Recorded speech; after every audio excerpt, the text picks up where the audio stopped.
বাচ্চাদের এই পাখির খেলনা বানিয়ে দিতে পারেন, যাতে বাচ্চারা অনেক খুশি হয়।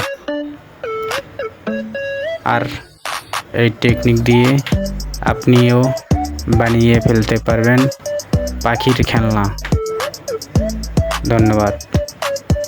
ভিডিওগুলো ভালো লাগলে পাশে থাকবেন, লাইক, কমেন্ট, শেয়ার করে যাবেন।